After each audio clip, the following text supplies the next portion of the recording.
E aí pessoal, tudo bem? Sejam bem-vindos a mais um vídeo aqui no canal. E hoje nós vamos conversar sobre Amanhecer na Colheita, que é o novo livro dos Jogos Vorazes. E esse aqui acontece logo depois de Cantiga e antes de Jogos Vorazes, porque ele vai contar a edição do Haymitch, que é um personagem muito querido por nós, por isso que foi tão difícil ler esse livro. Acho que ele é o mais triste de toda a saga. Nós conhecemos o Haymitch como mentor da Katniss e do Peeta, e depois como um agente importante na Revolução, mas nós não sabíamos o que tinha de fato acontecido com ele, para ele também ter se tornado aquilo que a gente viu na edição da Katniss. E as coisas que nós sabíamos do Haymitch através da trilogia principal fez com que a gente se perguntasse o que de fato aconteceu com ele. Primeiro de tudo, nós sabíamos que ele tinha muito problema com álcool e provavelmente por conta dos traumas de ter vencido os jogos e vivido todos aqueles anos à mercê da capital. Sabíamos também que ele era o segundo e único vitorioso vivo do Distrito 12. Em Cantiga, a gente vai descobrir que a primeira vitoriosa era a Lucy Gray, mas ela foi apagada da história, né? Sabemos bem o motivo. Nós também sabíamos que ele tinha perdido a família e a namorada por conta da capital, e também que a capital não gostou muito, na verdade, o governo não gostou muito de como ele foi vencedor dos jogos dele.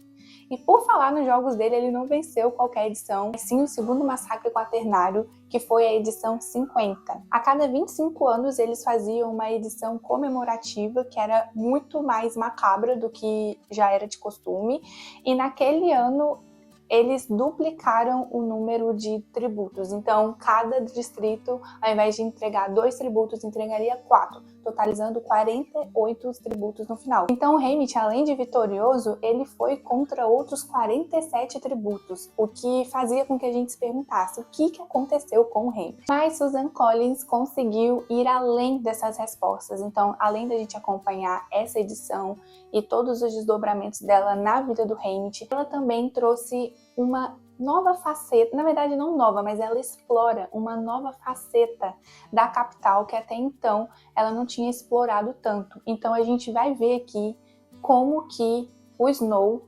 usava da narrativa e da mídia para manipular os distritos e a capital. E para mim esse foi o ponto alto da história do Haymitch, que fez também com que ele se tornasse aquela pessoa pouco ingênua. A gente vai ver quando ele está mentoreando o Peeta e a Katniss, como ele entende muito bem o que o Snow espera deles, o que a capital quer ver e o que os distritos também querem ver. Então ele consegue passear muito bem por esses tipos de pensamento e trabalhar numa boa publicidade para o Peeta e para a Katniss. Tanto é que ele ficava no pé da Katniss, porque ela não era muito simpática, ela não fazia muita questão de ter o carinho ali do povo. E a gente também vai ver no final dos Jogos Vorazes o Haymitch conseguindo utilizar ali de todo o repertório dele, os contatos dele, para poder fazer com que houvesse 2 vitoriosos naquela edição, para conseguir salvar a Katniss e o Peeta. Então isso mostra como que ele conseguia entender muito bem como funcionava todas as coisas. Em Amanhecer da Colheita, a gente vai entender perfeitamente como tudo isso começou e como ele teve que se adaptar a essa nova vida que ele passou a ter. Eu tinha um pouco de receio em relação a esse livro, porque ele está no meio do caminho falando de maneira cronológica, então pode ser que a autora tivesse omitido coisas sobre os jogos, pressupondo que a gente já sabe sobre essas coisas, porque a gente já leu Jogos Vorazes. Mas, se você for ler em ordem cronológica, as coisas precisam fazer sentido. Você não pode aprender sobre os jogos no terceiro livro da saga, né? Você teria que saber disso antes. Então eu pensei, se ela tiver que ficar explicando tudo dos jogos de novo pra gente, ficaria bem chato pra nós que já acompanhamos. Então ela conseguiu equilibrar muito bem, ela traz explicações, mas não o suficiente pra gente ficar entediado, eu já sei disso, mas também o necessário pra pessoa que por algum motivo não conhece nada da saga e for ler de ordem cronológica. Então achei que ela conseguiu ir bem nisso e surpreendeu. Foi um livro que surpreendeu, as minhas expectativas já eram altas porque, enfim, né, eu gosto muito da saga e de como ela conduz tudo. A minha ideia aqui é fazer comentários sobre revelações e também explicações que esse livro traz E é claro que vai ter spoiler, então se você não quiser pegar spoiler, dá uma pausa, volta depois, mas se você não se importa, fica por aqui. O livro começa no dia da colheita dessa edição 50 dos jogos, e a gente logo sabe que o Haymitch faz aniversário naquele dia. E ele é parabenizado pelo irmãozinho, que se eu não me engano tem 10 anos, e a mãe dele, que trabalha a beça. Daí ele vai para o seu ofício e ele trabalha junto com uma mulher que faz bebida destilada. Naquele dia começa a fazer uma tarefa que ele não faria antes e ele entende que, por estar ficando maior, aquela mulher está querendo treinar ele para poder ele ser um sócio, assim. Porque até então ele é só mesmo um estagiário que faz muita coisa, sabe? Então ele trabalha, lembrando que a bebida alcoólica é proibida nos distritos, mas acaba que ele faz vista grossa ali pro distrito 12, principalmente por conta de todo o sofrimento. Os pacificadores aproveitam também da bebida, enfim. Aí a gente descobre que o melhor amigo do Haymitch era o Burdock Everdeen, ou seja, o futuro pai da Katniss. A mãe da Katniss também aparece, dessa vez com o nome Astrid, e a gente vai saber que os dois têm um interessezinho um pelo outro. O que eu não sabia, pode ser que eles tenham falado na trilogia principal, eu nunca percebi, é que a mãe da Katniss, ela tinha melhores condições de vida. Tanto é que o Haymitch pensa, eu acho que eles nunca vão ficar juntos, porque, enfim, ela tem mais dinheiro. Mas ele depois percebe que isso não seria um impedimento, porque ela parece gostar dele também. E logo naquela época a gente vai ver que ela tinha essas habilidades como curandeira, que a gente vai ver na trilogia principal, e que o pai da Katniss caçava. E ele também tinha muito contato com o pessoal do bando. A gente tem finalmente essa resposta se a Lucy Gray é uma parente distante da Katniss, e a resposta é sim. A gente não tem ainda certeza como que é esse parentesco, mas o pai da Katniss, pela parte da mãe dele, tem parentes ali no bando. Então, mesmo que seja distante, a gente vê que existe esse parentesco. Então, sim, gente, a Katniss, ela é da linhagem da Lucy Gray, o que deixa tudo ainda muito mais legal e pior pro Snow, né? Antes da colheita, ele vai ver a sua namorada, Lenore Dove, que eles são simplesmente apaixonados um pelo outro. É uma gracinha de ver. O que deixa tudo mais triste, porque a gente sabe que eles não vão ficar juntos, né? Enfim. A Lenore é do bando e ela tem aquela áurea de militante rebelde contra o sistema, que é bem ao contrário de como o Haymitch é. Isso é muito interessante, porque o Haymitch, ele é muito prático e ele não tá muito interessado em mudar as coisas. Ela, né, não quer que essa colheita exista mais, ela quer acabar com os Jogos Vorazes, dar um fim à capital, e o Haymitch, por outro lado, responde: a colheita vai acontecer, não importa no que eu acredite, com a mesma certeza de que o dia vai amanhecer amanhã. E mais pra frente ele vai falar uma outra coisa parecida também, o irmão dele perguntar: mas por que eu tenho que fazer isso? Só poderemos responder: porque é assim que as coisas são. Lenore Dove odiaria essa parte, mas é verdade. Então, ele, por mais que não goste da capital e não goste dos Jogos Vorazes e queira que nada disso exista, ele não se coloca no papel de responsável por acabar com tudo isso. Como a gente vê com a Katniss, o Peeta e até mesmo a Lucy Gray. Claro que em cada um de um jeito diferente, em uma outra medida também. Inicialmente a Katniss não queria ser o tributo da Revolução, mas ela acabou não tendo escolha, na verdade, ou ela se tornaria capacho da capital, ou ela se tornaria uma rebelde. Então ela optou pela segunda opção. O Peeta também, ele entrou na onda e ele também queria, de alguma forma, contribuir com tudo isso. E a Lucy Gray, por mais que a gente não saiba exatamente o que ela pensava sobre as coisas, porque quando ela aparece é no livro que é narrado pelo Snow enquanto adolescente. Então a gente não tem certeza. Mas pelas falas dela, a gente compreende que ela quer a liberdade. O que a Lucy Gray queria era que todo mundo pudesse ser livre das amarras da capital para viver a vida como quisesse viver. E no caso dela, com o bando, cantando as músicas, enfim. Já o Haymitch é diferente de tudo isso, porque ele não quer mudar nada. Ele tem um desejo de uma vida comum. Apesar de muita pobreza ali no Distrito 12, ele só queria conseguir dar boas condições para a mãe dele não precisar mais trabalhar. Ele queria que o irmão dele tivesse um bom emprego nas minas, ou seja, ele nem estava pensando assim, será que ele pode... Não. E o maior desejo dele era conseguir casar com a Lenore e ter filhos. Ele nem pensava, por exemplo, como a Katniss e o Gale falavam, que ter filhos significaria levar eles para a colheita em algum momento. E não, o Hammett nem estava pensando nisso, ele queria sobreviver e ele não estava se importando muito com como as coisas poderiam ser diferentes se ele fizesse algo por isso, ele não se achava capaz disso. Se você parar para pensar, esse jeito do Hammett de pensar é muito parecido com o da maioria das pessoas. Dificilmente alguém acha que vai conseguir mudar muita coisa. No final das contas, a galera tá só mesmo tentando sobreviver do jeito que pode, tentando se adaptar ao mundo do jeito que ele é. Daí vai chegar a colheita e é o primeiro momento que ele se preocupa em ser sorteado. Porque antes disso ele tá fazendo planos para depois da colheita. Ele nem considera que ele pode ser sorteado. Mas o nome não é sorteado. O que acontece é que o segundo rapaz simplesmente se explode e no meio daquela confusão... Gente, imagina, o menino se explodiu. Virou um caos. E a namorada dele saiu correndo para tentar ajudar a mãe, estava enfrentando os pacificadores e tal. E ele, no impulso de tentar ajudar a namorada, foi pego por um pacificador. E acabou que a mulher lá, esqueci o nome dela, mas ela, sabe, a Elf, mas naquela época, antes da Elf, ela falou assim, então vai você mesmo. Você que vai ser sorteada agora.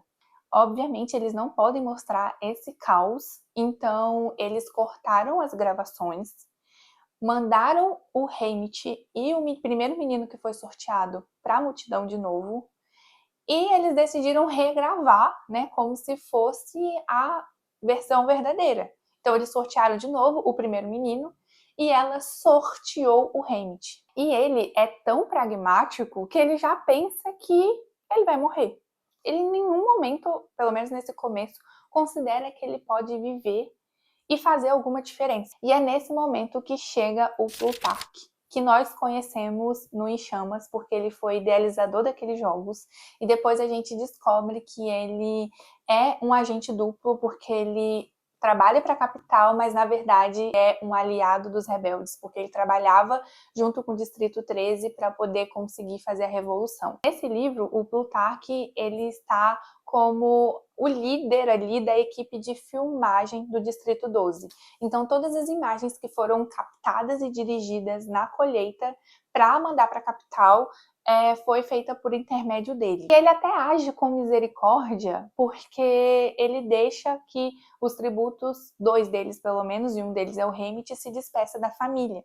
E ele faz isso para poder conseguir captar uma imagem deles, porque no meio daquela confusão ele não tinha essa imagem. O Hammett fica muito desconfiado dele e a gente também, porque apesar de parecer que ele está sendo bondoso, ele faz isso com intenções de promover algo para a capital. Então, ter as reações da família vai ser importante. Então, ele deixa que os tributos vejam as famílias só para ele poder gravar isso. E como a gente bem sabe, antes dos jogos, eles passam aquele período na capital, em preparação, enfim. E é neste momento que a gente, mais uma vez, vê como a capital enxerga o pessoal de distrito como animais. É bizarro que tem uma hora que um deles fala que vai cortar as garras, tipo assim, não é nem unha, é garra. E quando tudo dá errado lá na hora de arrumar eles começam a chorar, pensando que eles vão perder nota por conta daquilo, porque eles são alunos, né? Então, é como se cuidar daqueles tributos fosse um trabalho da escola, da faculdade deles. Se tudo der errado, eles não pensam que pode interferir na morte deles. Não, vai interferir na nota deles. Então, é muito esquisito quando a gente vê isso, porque, em parte, parece que eles estão sendo legais e simpáticos, mas, na verdade, eles não enxergam eles como seres humanos. Eles precisam de mentores e a gente sabe que, mesmo se a Lucy Gray estivesse viva, ela não estaria fazendo aquele papel e não tinha nenhum outro antes do Hammett. Então, eles designaram a Mags e a Riles para ser as mentoras deles. E a gente também vê elas lá no segundo livro, Em Chamas, porque elas vão de novo para a arena dos jogos. A aparição delas para mim foi mais um fanservice, porque não teve tanto acrescentar a história. A gente sabe, né, um pouco mais sobre os jogos da Rivals e como que a Mags é num período de juventude, de lucidez maior, mas ainda assim não teve coisas assim que eu achei muito extraordinárias. Mas foi bem legal tê-las lá, e principalmente uma coisa que acontece com elas no final. E a gente vê que, de fato, não existe vitorioso dos Jogos Vorazes, porque eles sempre vão estar na mão da capital, sempre. E uma outra figura que aparece também neste momento é o Bita, eu não sei o nome dele, mas ele aparece também em chamas porque ele vai para os jogos e ele é uma das pessoas responsáveis por conseguir detonar aquela arena, e o interessante é que ele quer fazer isso nessa edição. Aqui nesse caso ele já era um vitorioso, então ele estava como mentor, mas cruelmente ele era o mentor do próprio filho. E o Snow fez isso para puni-lo mesmo. O filhinho dele tinha apenas 12 anos.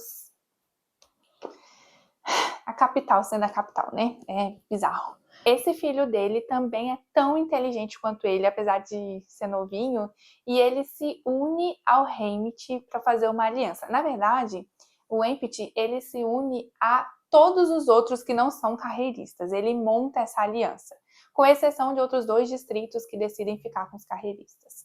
Então, a ideia do Haymitch era juntar todo mundo para poder ter um maior número e de repente ter uma vantagem. Só que, em segundo plano, a ideia dele, junto com o pai, era detonar aquela arena de jogos. Então eles viram no Haymitch um potencial para ser a pessoa que saberia desse plano e ajudaria a executar lá na arena. Então é aí que o Haymitch consegue ter um propósito para viver e de repente passar pelos jogos. Ele não achava que ele iria vencer, mas ele imaginou que, já que ele vai morrer mesmo, que a morte dele fizesse algum sentido e que esse sentido fosse detonar aquela arena, acabar com aquele jogo e de repente ser alguma coisa que fomentasse o fim dos Jogos Vorazes. Ele não estava pensando tão longe assim, mas ele queria pelo menos ser parte de uma revolução nesse sentido. Mas o Snow não é bobo nem nada e ele percebe que o Haymitch pode ser um problema, então ele faz o que faz de melhor, que é ameaçar e tentar controlar. E o Haymitch fica muito intimidado, tanto é que ele se afasta dessa aliança. O nome dessa aliança é Novatos. É importante ressaltar que a pontuação que o Haymitch recebeu dos idealizadores nos jogos foi 1. Foi a pior nota possível e quase ninguém recebeu uma nota tão baixa assim. Teve outras 2 coisas que contribuíram para o Haymitch querer se aliar a esse plano de acabar com aquela edição dos jogos.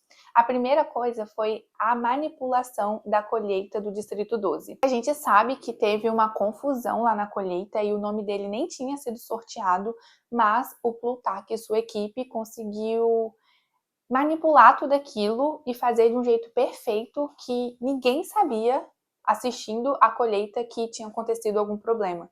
Porque ficou muito bom. Sorteou as meninas, depois sorteou os meninos e o nome dele estava lá. E é isso aí. Então ele ficou muito injuriado com como eles conseguem omitir o que aconteceu. E a segunda coisa aconteceu no desfile da carruagem. Teve um acidente lá que a Lowella, que é a menininha do distrito dele que estava com ele, caiu e acabou morrendo. E aquilo foi muito cruel e muito imprudente, sabe? A menina já estava indo para os Jogos Vorazes e nem conseguiu chegar lá por pura incompetência da capital e por como eles estavam lidando com o pessoal do Distrito 12. Então, na impulsividade, ele pega essa Lowella, coloca em outra carruagem, vai até onde está o presidente Snow, tudo isso sendo gravado. E ele mostra o corpo morto da menina, tipo numa forma de protesto, sabe? E no final das contas, isso também não foi televisionado. Eles cortaram essa parte que a menina tinha sofrido esse acidente, que ela estava morta. E durante aquela conversa que ele estava tendo com o presidente Snow, onde ele estava colocando o Haymitch no lugar dele, aparece a Lowella viva em folha. Mas, na verdade, uma falsa Lowella, que eles até a chamam de Lolo. Eles simplesmente pegaram uma menina parecida com a Lowella, provavelmente do Distrito 11, fizeram transformações na aparência, colocaram um ponto no ouvido, assim, tipo, que incomodava muito, colocaram uma sonda onde eles conseguiam drogá-la e eles simplesmente fizeram uma lavagem cerebral na menina e ela passou a acreditar que era a Lowella. Então ela foi uma dublê. Gente, essa personagem foi muito difícil de ler, porque, coitada, a menina foi muito, muito, muito traumatizada mesmo. Foi muito cruel o que fizeram com ela. E no final das contas, ela não pôde nem morrer com dignidade, sabe? Sendo ela mesma. Não, ela ainda teve que morrer sendo uma outra pessoa. Muito bizarro o que acontece com essa menina. E eles têm que lidar com ela, né? Quando ele vê que o Snow conseguiu simplesmente pegar um outro ser humano para substituir um outro ser humano e ninguém questionou isso, pelo contrário, todo mundo aceitou isso de goela abaixo, sabe? Tipo, é isso mesmo, ela é ela ou ela de verdade. Ele ficou pensando, isso aqui não tem jeito, a gente precisa fazer algo em relação a isso. Antes dos jogos, ele também vai conhecer a Elfie, e a gente sabe que eles têm uma amizade de muitos anos e um relacionamento até bem legal, assim, porque a gente acompanha na trilogia principal, e aqui ela não é aquela representante do Distrito 12, mas ela passa a ser depois. Então é muito legal ver ele e a Elfie, ela realmente é bem alienada também, coitada, mas ela tem um coração diferente, sabe? E ela gosta do Hamlet, e ela gosta dos tributos, apesar de ser uma marionete na mão da capital também. É importante falar, eu ainda não disse, sobre isso aqui que aparece aqui na capa. Foi o presente de aniversário que ele ganhou da namorada dele, e no final das contas isso aqui pode ser utilizado para fazer faísca, então fogo. E ele decidiu levar para os jogos, tanto pela funcionalidade quanto pelo significado, né, que foi o presente da namorada, e acabou passando, né, eles não perceberam que isso aqui poderia ser perigoso lá dentro, entenderam que era só um símbolo mesmo, e ele pôde entrar sem problema algum. Aí chegou a entrevista dos tributos, e os novatos deixaram muito claro que eles estavam unidos, e que eles iriam lutar contra os carreiristas, e que eles queriam se ajudar dentro da arena. Só que o Hamlet, apesar dele querer fazer parte dessa aliança, ele entendeu que ele não podia, porque ele recebeu uma nota muito baixa, ou seja, já estavam no pé dele. E também o Snow estava na cola. E ele também tinha esse plano de explodir tudo, ele realmente precisava ficar um pouco sozinho. Então a estratégia dele naquela entrevista foi mostrar que ele era um malandro. Porque as atitudes dele poderiam ser vistas como de um rebelde, de fato é o que ele acabou se tornando. Mas dita do jeito certo, ele seria um malandro. Então, por exemplo, ele revela que ele trabalha com bebida, coisa que é ilegal lá no Distrito 12. Mas ele faz de um jeito que fica interessante. Então ele consegue criar esse personagem de que ele é um lobo solitário, ele é um malandro, embora ele seja muito simpatizante da aliança. Então ele precisou meio que sair dessa aliança, embora ele não quisesse de fato. Bom, até que finalmente chegou o dia dos jogos e eles foram para a arena. Dessa vez era uma campina e o Hamlet fala que é muito bonito, que o céu é muito azul, tudo é muito verdinho e tudo tem cheiro bom de flor, mas ele tem a impressão de que aquele ar é meio contaminado. E de fato tudo naquela campina é venenoso. A água, as frutas, enfim. Então eles têm que tomar muito cuidado com isso. E como ele precisava, né, ficar sozinho para poder executar o plano, ele some e ele não se junta com ninguém. E a arena é dividida em 3 partes. Primeiro ele vai ficar sozinho e a Lolo vai o encontrar e ele vai cuidar dela, mas ela vai acabar morrendo. Depois o Empty vai o encontrar e ele vai dividir comida com ele, vai cuidar dele e eles vão executar esse plano que era destruir uma parte da arena para poder inundar toda ela e acabar com os jogos. Só que o máximo que eles conseguem é danificar um pouco a arena, mas não destruir ela. E nisso, o Empty vai morrer por conta dos bestantes. E o Hamlet vai tentar salvá-lo e nenhum bestante vai atacar ele. E a gente percebe que o Snow não tem interesse que o Hamlet morre. Depois disso, ele vai se encontrar com a última sobrevivente do distrito dele, que é a Maisie Lee, e ele não desistiu do plano de destruir aquela arena, ele precisa encontrar algum ponto cego para poder conseguir, né, soltar mais um explosivo, enfim. Então, ele não pode contar para ela, mas eles cuidam um do outro. E a gente vai ver uma relação muito bonita crescer entre os dois, uma relação de irmãos mesmo, ele até chama ela de maninha, e ela confia nele, apesar de não entender muito bem o que ele está querendo fazer. Só que o que acontece é que bestantes também a matam. Daí só tá vivo ele e mais outras 2 meninas, uma delas é uma carreirista e uma outra é uma amiga que ele fez que estava muito fraca e ele também cuida dela. Só que acaba que essa carreirista mata essa menina e depois eles têm um embate corpo a corpo onde ele vence. E acaba os jogos. Entende que o fim dele chegou, apesar dele ter ganhado os jogos, com certeza o Snow vai matá-lo, porque ele foi rebelde, ele tentou explodir 2 vezes a arena e ele demonstrou ser mesmo rebelde, então não tinha fim para ele a não ser a morte. Só que ele não morre, pelo contrário, ele vai, né, depois de algum tempo, para a entrevista que tem depois da edição.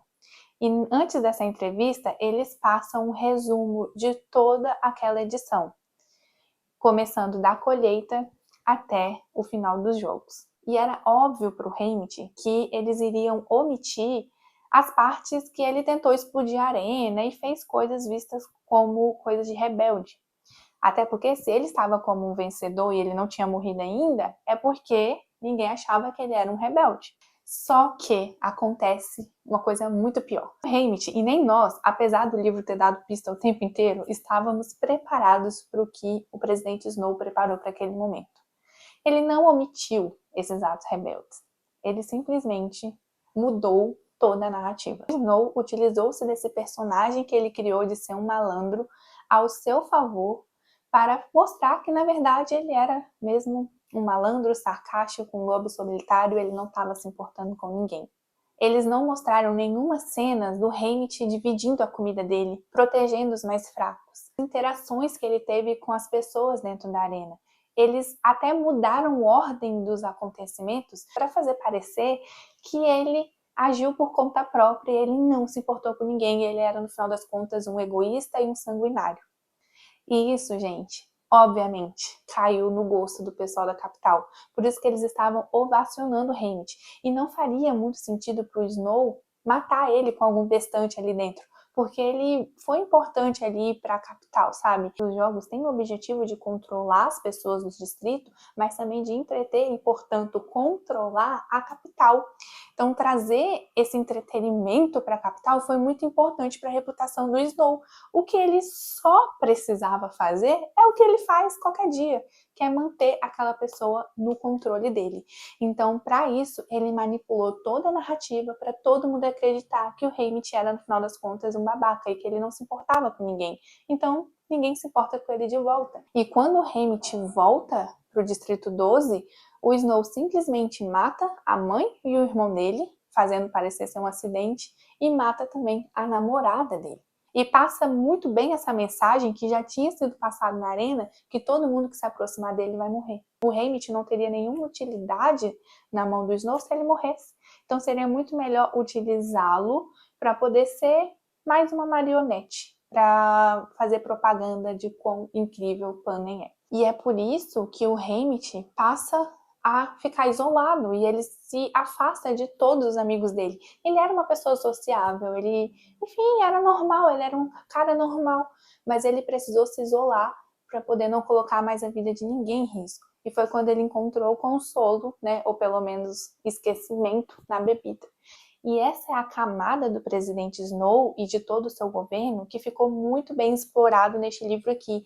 A gente sabia que ele tinha o controle da mídia e da narrativa, mas aqui esse foi o foco e a gente viu quão importante foi para o Snow ter conseguido fazer a manipulação de toda a narrativa daqueles jogos e, portanto, da vida do Haymitch também, e como que isso servia ao poder que ele tinha de conseguir controlar todo aquele país. E pensando que esse livro foi publicado agora, em 2025, eu acho que não foi à toa que Susan Collins trouxe essa crítica.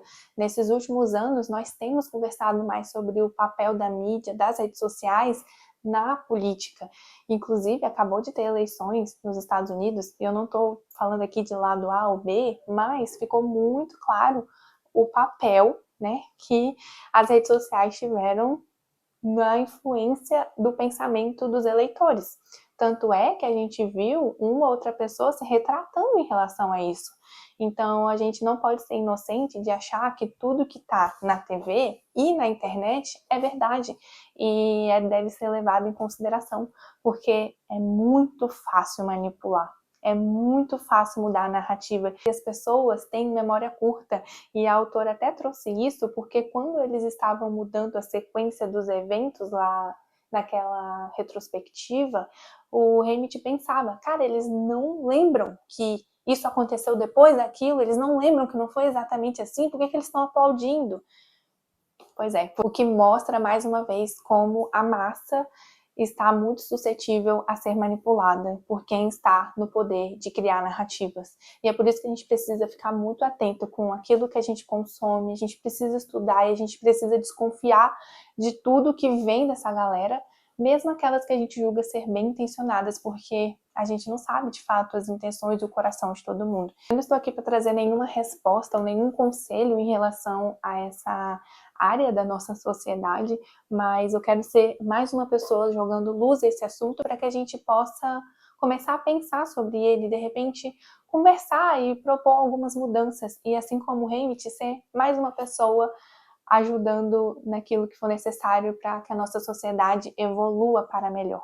Amanhecer na Colheita, assim como toda a saga de Jogos Vorazes, está longe de ser uma história boba para adolescente, pelo contrário, eu acho que a gente consegue encontrar aqui nessas histórias muitos retratos da nossa própria sociedade, embora a gente veja tudo isso e pensa que, mano, isso não acontece, talvez nunca vai acontecer, mas se você parar para pensar, muitas coisas que são retratadas aqui ou tem potencial de acontecer, ou de fato já estão acontecendo.